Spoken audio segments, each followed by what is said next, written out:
사도신경 하심으로 3월 1일 수요 예배 시작하겠습니다. 나는 전능하신 아버지 하나님 천지의 창조주를 믿습니다. 나는 그의 유일하신 아들 우리 주 예수 그리스도를 믿습니다. 그는 성령으로 잉태되어 동정녀와 마리아에게서 나시고 본디오 빌라도에게 고난을 받아 십자가에 못 박혀 죽으시고 장사된 지 사흘 만에 죽은 자 가운데서 다시 살아나셨으며 하늘에 오르시어 전능하신 아버지 하나님 우편에 앉아 계시다가 거기로부터 살아있는 자와 죽은 자를 심판하러 오십니다. 나는 성령을 믿으며 거룩한 공교회와 성도의 교제와 죄를 용서받는 것과 몸의 부활과 영생을 믿습니다. 아멘. 함께 목마른 사슴 찬양하시겠습니다.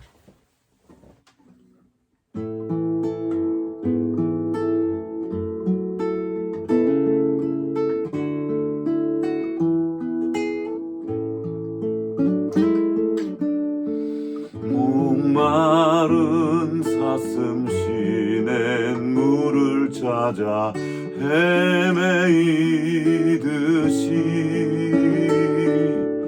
내 영혼 주를 찾기에 갈급하나이다.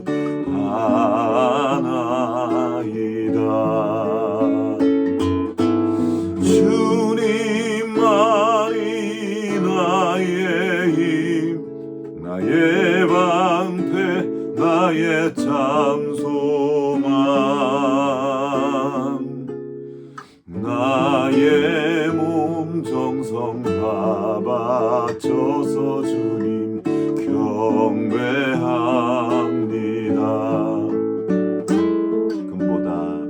금보다 귀한 나의 주님 내게 만족 주신 주 당신만이 나의 기쁨 또한 나의 참 보배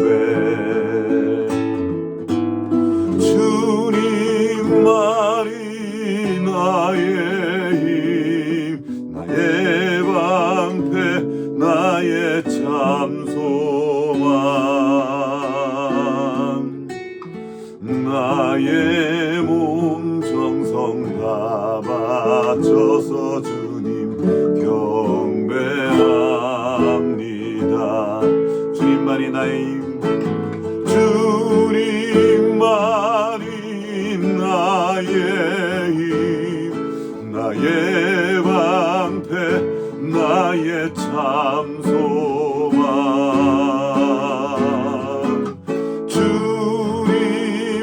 주님만이 나의 힘 나의 방패 나의 참 소망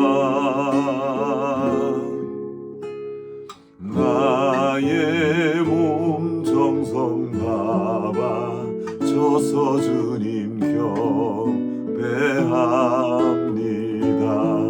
주님 경배합니다. 주님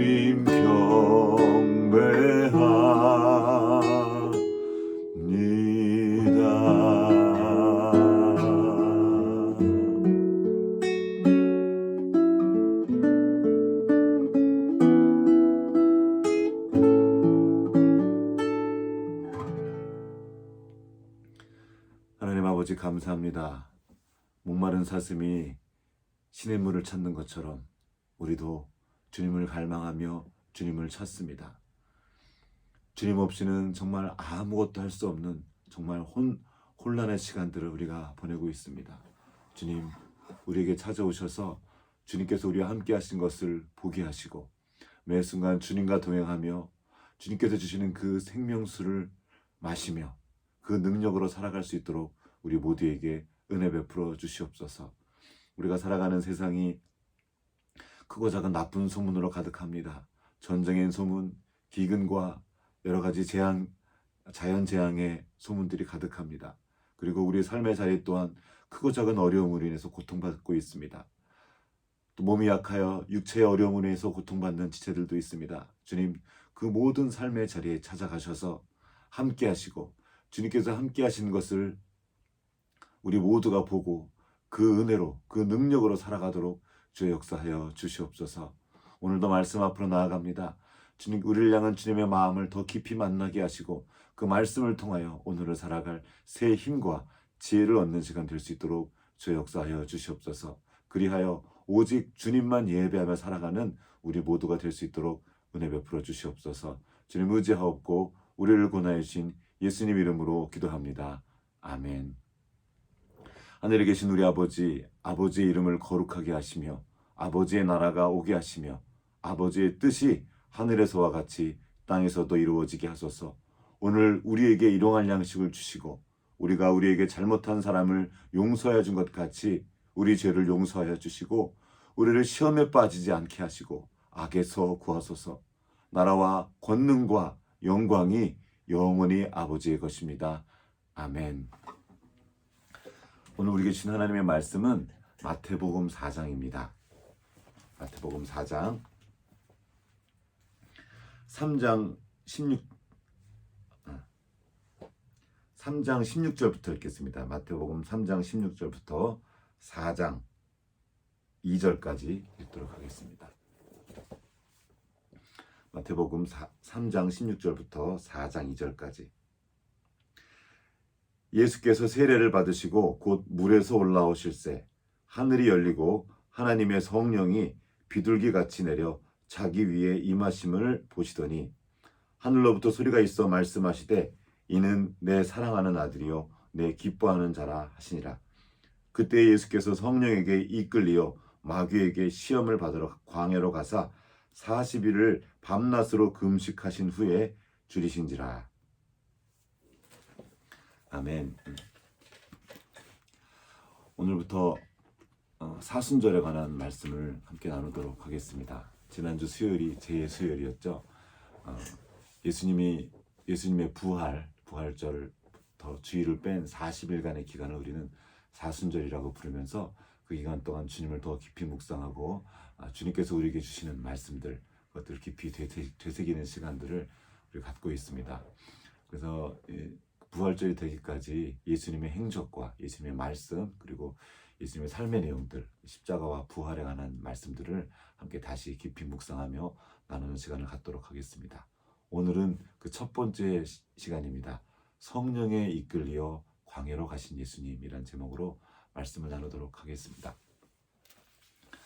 오늘 보면 예수님이 처음 공생애를 시작하신 이야기가 나오죠. 예수님의 공생의 시작은 세례를 받으시면서 시작합니다. 가서 누군가에게 사역을 하신 것이 아니라 먼저 인간인 세례요한에게 세례를 받는 아주 정말 놀라운 일이었죠. 세례요한은 자기는 그렇게 할 수 없다. 주님께서 하나님이신데 자기가 오히려 내가 받아야 되지 않겠느냐. 그러나 예수님은 아니다. 네가 나를 세례를 해야 내가 이 일을 시작할 수 있다. 이렇게 말씀하십니다.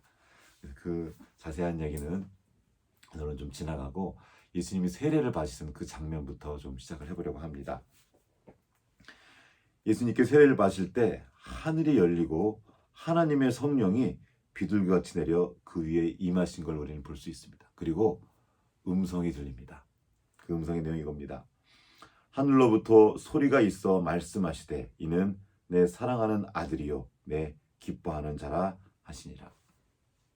예수님의 공생의 시작을 알리는 그런 말씀이었습니다. 이는 내 사랑하는 아들이요 내 기뻐하는 자라. 예수님의 모든 사역의 근간은 바로 이 말씀에 있습니다.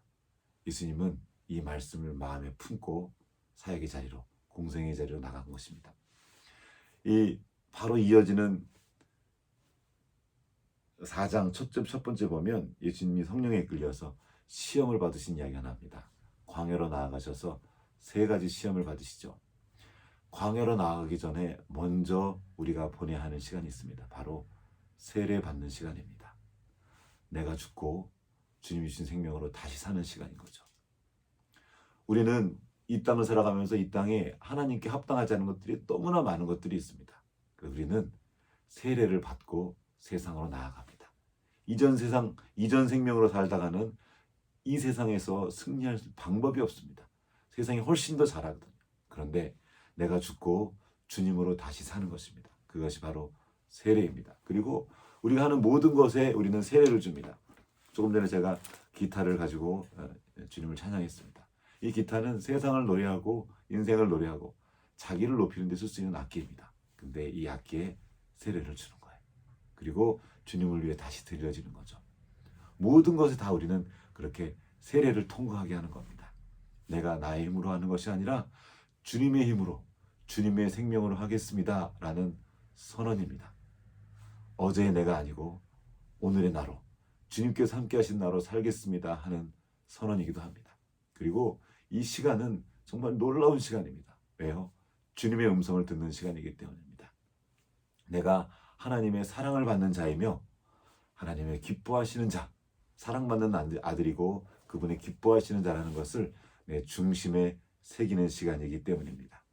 하나님은 우리로 인생의 광야로 들어가기 전에 먼저 이 세례의 시간을 통과하게 하십니다. 그리고 알게 하시는 거죠. 내가 너를 사랑한다. 내가 너를 기뻐한다.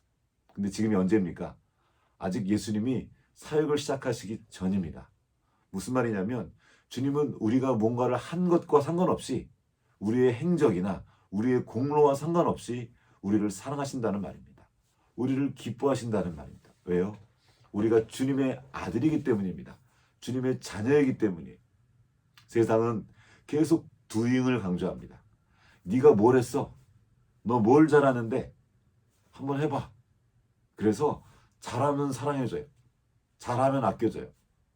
그러나 잘하지 못하면 바로 도태됩니다. 이게 세상입니다. 사실상 동물의 왕국과 비슷한 거죠. 경쟁에서 이기는 자만 살아남고 이기는 자만 사랑받는 나라. 세상 나라입니다. 그러나 하나님의 나라는 그렇지 않습니다.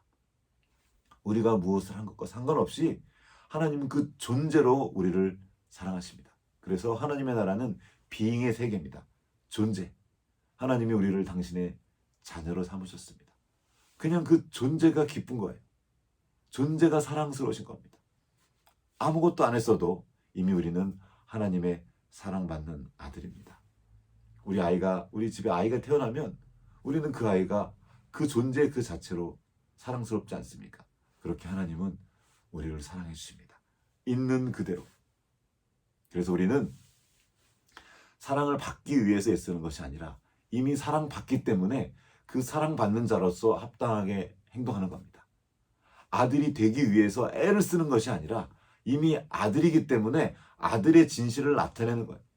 이 차이는 결코 작지 않습니다.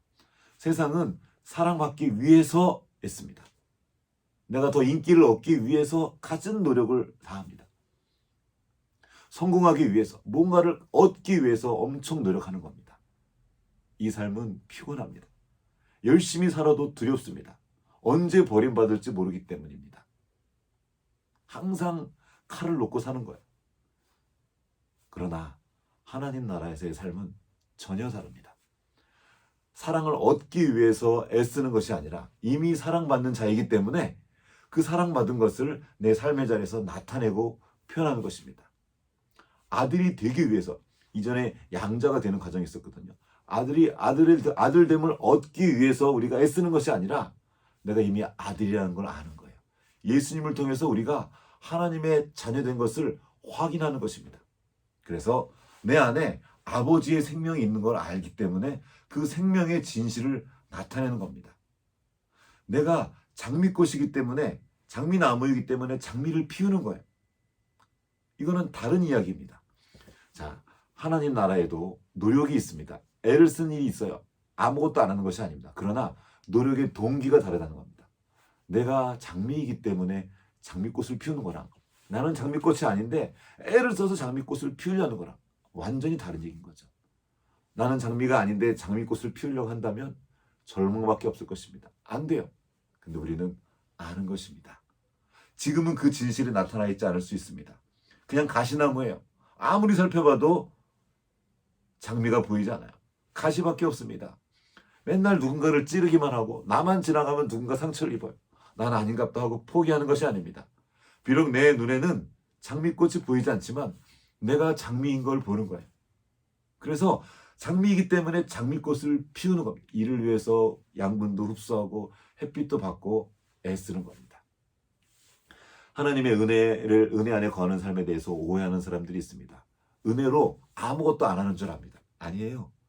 은혜 안에 거하는 사람은 정말 열심히 삽니다. 정말 치열하게 살아요. 왜요? 내가 하나님의 사랑받는 걸 알기 때문에, 그리고 하나님이 내 안에 정말 엄청난 것들을 담아주신 것을 알기 때문에, 그렇기 때문에 열심히 삽니다. 근데 그게 뭔지 아직 다 모르는 거예요. 그걸 다 드러내고 찾기 위해서 찾고 두드리고 그 생명의 진실을 나타내기 위해서 힘쓰고 했습니다. 사랑받기 위해서가 아니라 이미 사랑받기 때문에, 그 감사함이기 때문에 기쁨으로 그 일들을 수행하는 것입니다. 그러나 세상은 다르죠. 살아남으려고, 얻기 위해서, 사랑받으려고, 인기를 얻으려고 애쓰는 것입니다. 전혀 다른 거죠. 예수님은 이제 공생을 시작하면서 정말 많은 어려움을 만나게 됩니다. 시작부터 광야로 들어갑니다. 만만치 않은 세월들이, 만만치 않은 시간들이 예수님의 사역을, 예수님의 다음 시간들을 기다리고 있습니다. 그런데 어떻게 예수님께서 그 시간들을 이겨내실까요?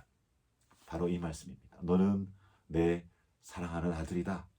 내가 너를 기뻐한다. 삶의 자리에 어려운 일들이 많이 있습니다. 우리 인생이 그렇죠. 그때 우리는 이 음성을 듣는 겁니다. 아, 내가 사랑받는 하나님의 자녀지. 하나님이 나를 기뻐하시지. 하나님은 나를 미워하셔서 나를 골탕 먹일로 이 일을 주신 것이 아닙니다.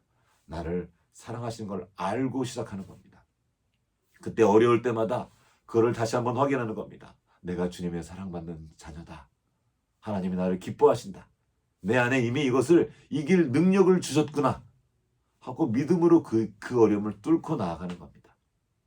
어려움이 있을 때마다 고민하는 사람이 있어요. 하나님이 나를 안 사랑하시나? 혹시 나는 하나님의 아들이 아닌 것이 아닌가?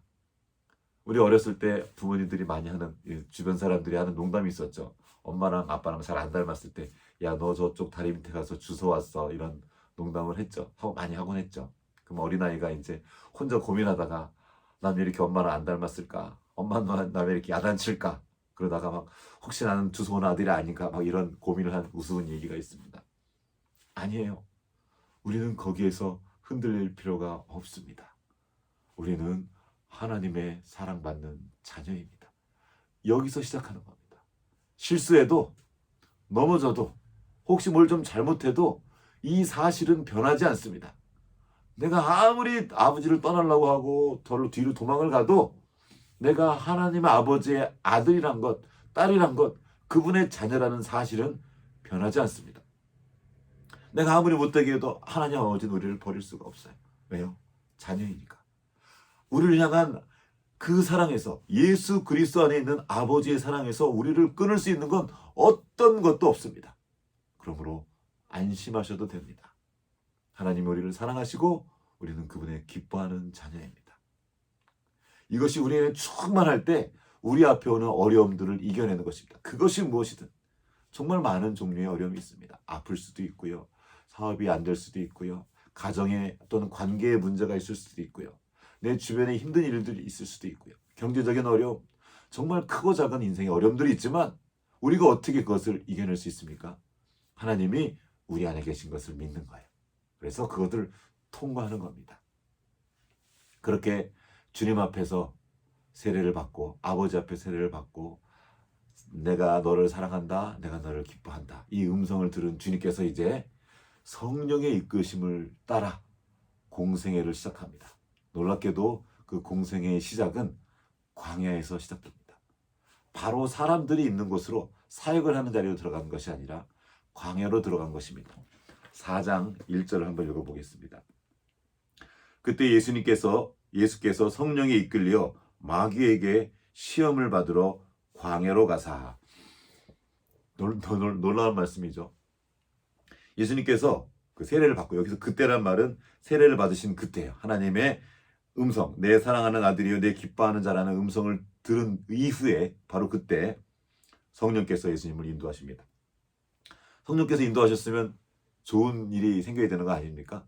주님께서 나를 인도하시는데. 그런데 어떤 일이 있냐면 성령께서 우리를 데리고 마귀에게 시험을 받는 데로 데려갑니다. 게다가 그것은 광야입니다. 여러분, 광야는 아무것도 살 수 없는 것입니다. 정말 힘든 곳이에요. 근데 바로 그 광야에, 아무것도 없는 곳에 성령께서 우리를 인도하십니다. 왜 이런 일들이 벌어질까요? 그러면서 그 목적을 시험하기 위해서라고 합니다. 시험을 받기 위해서. 그것도 마귀에게. 어떻게 된 일이죠? 왜 주님은 우리를 마귀에게로 데려가는 겁니까?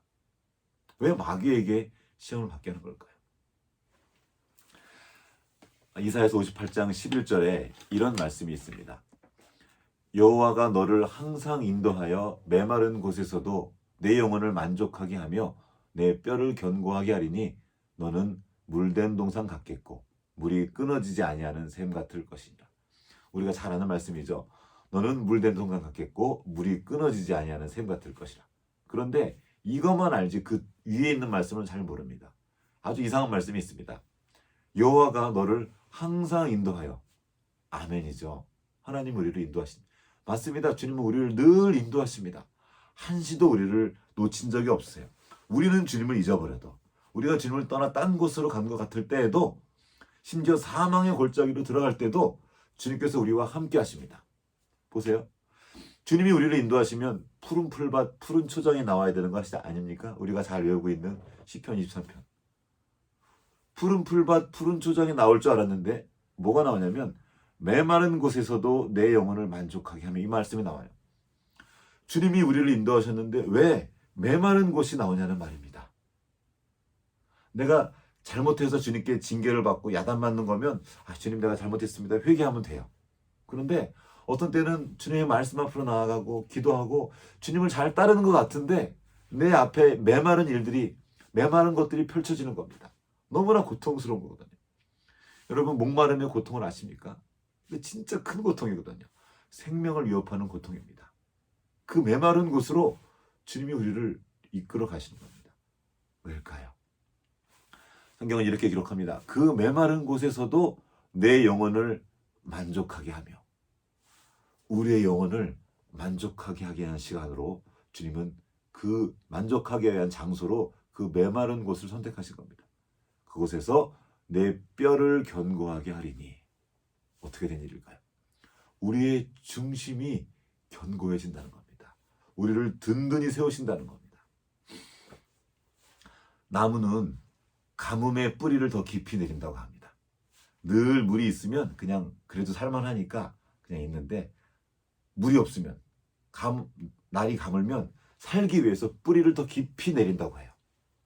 정말 발버둥인 겁니다. 바로 그 순간에 뿌리가 깊어집니다. 그래서 이제 뿌리가 그 가뭄을 통과한 나무는 비바람이 불어와도 폭풍이 불어와도 꺾이지 않는 겁니다. 왜요? 뿌리가 깊어지니까. 하나님께서 우리에게 메마른 시간들을 허락하십니다. 왜냐하면 뿌리가 깊어지게 하시기 위함입니다. 우리의 중심이 나의 만족을 세상의 다른 어떤 것이 아니라 하나님에게서 찾는 겁니다. 내 기쁨의 근원, 내 만족의 근원을 세상에 두지 않게 되는 거예요. 내 영혼을 만족해 하며 하나님께서 그 일들을 통하여서 우리의 중심을 새롭게 하는 겁니다. 세상으로부터 사랑받으려고 기웃거리지 않게 되는 거예요. 왜요? 하나님의 사랑이 내게 풍족하다는 걸 알게 되는 겁니다. 세상의 기쁨을 찾아서 기웃거리며 이렇게 어슬렁거리지 않습니다. 왜요? 하나님이 나를 기뻐하시는 걸 알게 되는 거예요. 하나님의 사랑과 그 기쁨 안에 내가 있는 것을 믿기에, 그리고 그것을 내 중심에 새기는 시간입니다. 그 메마른 시간을 지나며 우리는 보게 되는 거죠. 오늘 찬양했습니다. 목마른 사슴 시냇물을 찾는 것처럼 주님을 찾는 것입니다. 그 메마른 곳에서 우리는 주님을 찾습니다. 시편 63편에 다윗의 고백이 나옵니다. 다윗이 광야로 나아갑니다. 그 메마른 곳에서 그가 물을 찾아야 되잖아요. 근데 거기에서 물 대신에 주님을 찾습니다. 내가 주님을 갈망합니다. 그러면서 막 그가 고백해요. 주의 인자가 생명보다 나음으로. 자, 우리가 살아가는 세상이 만만치 않습니다. 어려워요. 그 모든 어려운 자리에서 우리는 물을 찾게 되어 있습니다. 물이 가장 절박한 필요인 거죠. 그러나 다윗에게는 물보다 더 절박한 필요가 있었습니다. 그것은 바로 하나님입니다. 하나님이 계시면 하나님께서 그 물을 채워주신 겁니다. 하나님을 찾는 거예요. 어린아이에겐 물이 필요하죠. 어린아이는 물을 먹어야 삽니다. 그런데 어린아이는 물이 없을 때, 목마를 때, 무슨 일이 생길 때 누굴 찾죠? 엄마를 찾습니다. 갓난아기의 가장 큰 필요는 엄마입니다. 엄마가 있으면 그 아이의 필요를 다 채우는 겁니다. 우리의 필요도 마찬가지입니다. 우리에게 필요한 것이 많이 있습니다. 물도 필요하고요. 돈도 필요하고요. 먹을 것도 필요하고요. 입을 것도 필요하고 살 집도 필요하고 필요한 것 투성입니다. 그걸 일일이 자기가 찾아다니는 삶이 세상입니다. 그런데 우리는 그 모든 것을 주시는 분이 하나님이신 걸 아는 거예요. 그래서 주님을 구하는 겁니다. 다윗은 사울에게 쫓기고 있었습니다. 어떻게 될지를 몰랐어요. 그래서 피하고 피하다가 찾아올 수 없는 곳, 사람이 살 수 없는 곳, 광야로 나아가게 됐습니다. 유다 광야에서 살게 된 거예요. 그에게 가장 절박한 필요가 무엇입니까? 당연히 물이었죠. 그런데 바로 그곳에서 다윗은 하나님을 찾습니다. 내가 주님을 갈망하니 주님을 갈망합니다. 여러분의 필요가 무엇입니까? 가장 절박한 필요가 무엇입니까? 그 필요보다 더 필요한 것이 바로 주님이십니다. 주님을 찾으십시오. 주님을 갈망하십시오. 그러면 보게 되는 거예요. 아, 주님이 나와 함께 하시는구나. 주님이 나를 사랑하시는구나. 주님이 나를 기뻐하시는구나. 하고 그것을 다시 한번 발견하게 되는 것입니다. 우리의 뿌리에 깊어지는, 나의 뿌리가 깊어지는 시간을 주님께서 허락하시는 것이구나. 이제 보는 거죠. 이것은 출애굽한 이스라엘 백성에도 마찬가지였습니다. 애굽에서 나왔어요. 가나안 땅을 향해 갑니다. 근데 그들 앞에 뭐가 펼쳐집니까? 주님의 인도하심을 따라 나왔더니 광야가 나온 거예요. 광야. 아무것도 살 수 없는 그 광야. 살아있는 것이라곤 전갈과 해충들 뿐입니다. 하필 살아있는 게 전갈이에요. 우리를 괴롭히는 것들. 불뱀과 전갈. 독사가 있는 그곳에 우리를 인도하신 거예요. 그들을. 불평했죠. 그들을 원망하고 불평했죠. 그러나 그들은 그곳에서 그들의 영혼을 만족하는 법을 배웁니다. 그들의 뼈가 견고해지는 시간을 갖게 됩니다. 이전에는 오합지졸이었습니다. 그냥 노예였어요. 노예였던 그들이 하나님의 군대로, 완전한 군대로 거듭나는 시간을 그 광야에서 보냅니다. 하나님의 은혜의 시간입니다. 바로 그곳에서 하나님의 사랑을 경험합니다. 체질을 바꿉니다. 애굽의 음식에 길들여졌던 그 체질에서 바뀌는 거예요. 날마다 만나를 먹으면서 하나님의 약속을 먹는 거죠. 하나님의 사랑을 먹는 거죠. 그러면서 하나님의 군대로 준비됩니다. 하나님이 이것이 바로 우리 인생 가운데 행하시는 일입니다. 우리를 광야를 지나가게 하십니다. 그리고 그곳에서 우리를 새롭게 하시고 우리의 중심을 견고하게 하십니다. 그리고 결국에는 이 마귀의 시험을 통과하게 하십니다. 여기서 중요한 말이 있습니다. 이 시험은, 세상에서의 시험은 우리를 떨어뜨리게 위한 시험입니다. 그래서 우리는 성경에 나오는 시험을 오해합니다. 학력고사가 점점 어려워지고 있죠. 왜냐하면 소위 말하는 변별력을 위해서 누가 잘하는지 알게 하고 못하는 사람을 떨어뜨리기 위한 시험입니다. 그러나 주님께서 우리에게 주시는 시험은 그런 시험이 아닙니다. 잘하나 못하나 보려는 시험이 아니에요. 이미 우리 안에 그 생명을 담아주시고 그 안에 어떤 생명이 있는지 우리로 깨닫게 하시기 위해서 주시는 시험입니다. 알게 하시기 위해서 주신 시험이에요. 하나님은 이미 우리 안에 뭐가 있는지 아십니다. 우리 안에 예수 그리스도의 생명을 두셨기 때문에 하나님 그 생명을 보고 있어요. 그 생명이 얼마나 강인하고 얼마나 놀랍고 지혜로운지 주님은 알고 계십니다. 그런데 누가 모르죠? 우리는 모릅니다. 하나님이 우리 안에 무엇을 두셨는지 우리는 몰라요. 어떻게 그걸 알 수 있죠? 해봐야 합니다. 통과해봐야 돼요. 내가 얼마나 강인한지, 내가 얼마나 지혜로운지, 주님께서 내 안에 담아주신 것이 얼마나 놀라운 축복인지, 얼마나 놀라운 능력인지 써봐야 합니다. 스파이더맨이 처음 이렇게 그물을 쓰는 이렇게 능력을 얻었을 때 영화에서 만화요. 영화에서 어떻게 그걸 알게 되죠? 써보기 시작합니다. 실수도 하죠. 착 이렇게 그물도 쏴보고 기어도 올라가 보고 해봐야 하는 거예요. 하나님은 그 시간을 우리에게 허락하십니다. 그 시험의 시간. 하나님께서 우리에게 주시는 시험은 우리를 떨어뜨리고 낭망시키기 위한, 제외시키기 위한 시험이 아닙니다. 이미 그 안에 생명을 두셨기 때문에 그거를 나타내라고 주신 시험입니다. 네 안에 있다는 거예요. 이미 있는 걸 하나님이 아시는 그것을 우리도 알게 하시기 위해서 그 시험을 허락하신 일입니다. 하나님의 시험을 받던 사람이 또 있습니다. 아브라함입니다. 아브라함도 하나님이 시험하십니다. 언제요? 창세기 22장입니다. 아들을 바치라는 겁니다. 정말 이거는 감당할 수 없는 시험이죠. 저도 마찬가지입니다. 어떻게 그 일을 감당할 수 있겠습니까? 그런데 보십시오. 이 시험은 창세기 22장에서야 시작됩니다. 아브라함이 창세기 12장에서 하나님을 따라 출발하죠. 그때 하나님은 아브라함을 시험하지 않습니다. 다 부어주세요. 아브라함이 실수하고 실패하고 말 안 듣고 할 때도 다 기다리시고 그를 감싸 안아주시고 인도해 주십니다. 그가 잘못했어도 그렇게 하신 하나님께서 22장이 되었을 때, 그가 충분히 성장했을 때, 하나님과의 신뢰관계가 깊어졌을 그때에 그를 시험하십니다. 하나님이 이제 아십니다. 아브라함이 어떤 경지에 있는지, 어떤 믿음이 있는지 보고 계시는 거예요.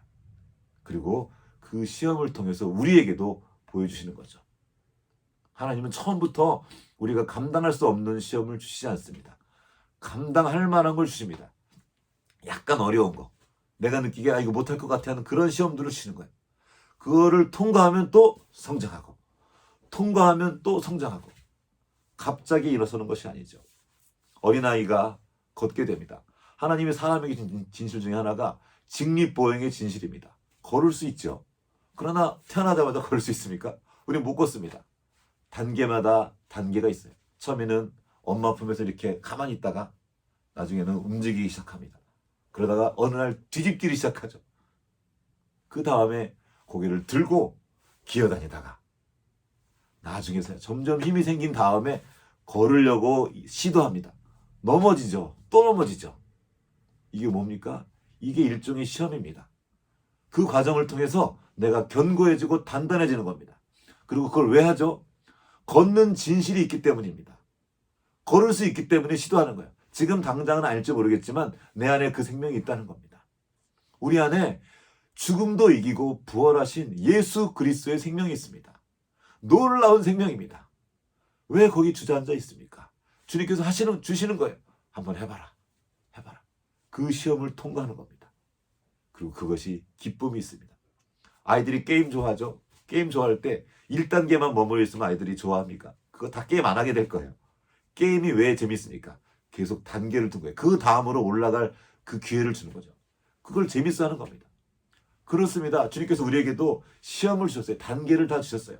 처음서부터 거대한 괴물이 확 찾아오지 않습니다. 단계부터, 낮은 단계부터. 그러나 때가 되면 감당할 수 없어 보이는 거대한 괴물 같은 것이 등장합니다. 그러나 왜 등장합니까?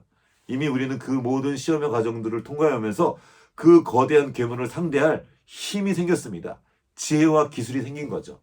그 능력이 준비된 겁니다. 하나님은 지금 그 광야를 통과하시면서 우리를 준비시키십니다. 그리고 우리 안에 있는 능력이 무엇인지 우리가 깨닫도록 도와주십니다. 하나님께서 우리와 함께 하십니다. 우리를 넘어뜨리기 위해서, 우리를 떨어뜨리기 위해서 주시는 시험이 아니라 우리 안에 담아주신 것을 우리로 깨닫고 그 능력을 경험하고 이것을 통해서 하나님을 더 깊이 알아가게 하시기 위해서 그 모든 일들을 허락하신 것입니다. 그렇게 이제 예수님도 성령의 이끌림을 받아서 마귀에게 시험을 받으러 갑니다. 마귀가 우리를 이길 수 없다는 걸 주님이 아시는 겁니다. 왜요? 왜 우리를 마귀에게로 데려가십니까? 창세기 3장 15절에 말씀하셨죠. 여자의 후손이 그 뱀의 머리를 밟을 것이라. 우리에게 마귀의 시험을 통과하게 하신 것은 그 뱀의 머리를, 마귀를 밟기 위함입니다. 그분이 우리의 발 아래 있게 하시기 위함입니다. 마귀는 두려운 존재가 아닙니다. 오히려 마귀가 우리를 두려워하고 있는 것입니다. 우리가 두려워서 계속 우리를 괴롭히는 거예요. 우리가 그 생명의 진실을 발견하고 그 생명의 진실을 나타내면 마귀들은 큰일 나거든요. 자기들이 살아남을 방법이 없기 때문에 우리를 계속 괴롭히는 겁니다. 너 이래도 할래? 이래도 할래? 그럼 우리는 말합니다. 그럼 난 할 거야. 어떻게 예수님이 그 마귀를 밟으셨는지, 이기셨는지 이제 우리는 다음 시간부터 함께 알아보려고 합니다. 즐거운 일입니다. 어려운 일이 아니고 나쁜 일이 아닙니다. 마치 어린아이가 게임을 하면서 그 다음 단계로 나가기 위해서 열심히 하는 것처럼, 즐거워하면서 기쁘게 그걸 하는 것처럼 우리도 그 주님의 인도하심을 따라가는 것입니다. 하나님께서 우리를 사랑하십니다. 우리를 항상 인도하셔서 그 메마른 곳도 통과하게 하십니다. 그리고 결국에는 우리를 물된 동산 같게 하실 것입니다. 물이 끊어지지 않는 샘 같게 하실 것입니다. 우리 때문에 우리 주변에 많은 사람들이 주님의 생명을 누리게 될 것입니다. 주님께서 말씀하셨죠. 내 배에서 생명수, 생명강이 흐를 것이다. 이것이 주님께서 우리를 통해 하신 일입니다. 주님께서 우리를 광야로 인도하시는 이유는 이제 그 시간 이후에 있어질 놀라운 시간 때문입니다. 사순절 기간을 통하여서 예수님을 더 깊이 묵상하면서 주님께서 우리에게 담아주신 그 예수 그리스도의 생명이 얼마나 놀랍고 귀한 것인지 알아가기 원합니다. 또 하나님께서 우리를 얼마나 사랑하시고 기뻐하시는지, 그리고 우리를 향한 그 사랑에서 어느 누구도 우리를 끊을 수 없다는 것을 더욱 굳건히 새기는 시간 되기를 주님의 이름으로 축복합니다. 같이 기도하시겠습니다. 하나님 아버지, 감사합니다. 우리를 당신의 자녀 삼아 주시고 우리를 기뻐한다 말씀하여 주시니 감사합니다. 우리가 세상의 거짓말에 속지 않고 주님께서 말씀을 통해 주신 이 말씀 위에 견고히 서서 살아갈 수 있도록 도와주시옵소서. 우리의 인생길이 광야처럼 어렵고 힘겨울 때가 있습니다. 그 광야의 시간들 때문에 우리가 절망하고 포기하고 원망하고 뒤로 물러가는 것이 아니라 하나님께서 우리를 사랑하시고 우리 안에 담아주신 그 놀라운 생명의 진실을 우리가 더 깊이 경험하고 그것들을 나타내고 우리를 괴롭히는 그 원수를, 주님을 대항하여 주님께 반역한 그 원수 마귀를 발로 밟는 시간을 보내는 우리가 되기를 간절히 원합니다. 주여 도와주시옵소서. 우리에게 힘주시고 지혜 주시고 우리 안에 담아주신 그 생명의 진실을 나타내기까지 우리를 붙잡아 인도하여 주시옵소서. 사순절 기간을 보내고 있습니다. 이 기간을 보내며 우리 주 예수 그리스도의 삶과 그분이 하신 말씀과 그분의 행적과 그분이 우리를 위해 행하신 그 모든 놀라운 일들을 우리가 바라보고 묵상하고 우리가 더 새로워지며 이 땅을 정복하고 섬길 새로운 힘과 지혜를 얻는 시간이 되기 원합니다. 주여 은혜 베풀어 주시고 우리를 인도하여 주시옵소서. 지금은 교회의 머리 되신 우리 구주 예수 그리스도의 은혜와 하나님 아버지의 크신 사랑하심과 성령의 교통하심이 이제 주 예수 그리스도 안에서 우리가 하나님의 자녀가 된 것을 보고 내가 사랑받는 주님의 자녀라는 것을 알며 주님의 기뻐하는 자라는 것을 믿음으로 넉넉히 모든 그 광야의 시간을 지나기 원하는 여기 있는 모든 주님의 자녀들 가운데 이제로부터 영원토록 함께 하셨기를 간절히 축원합나이다. 아멘.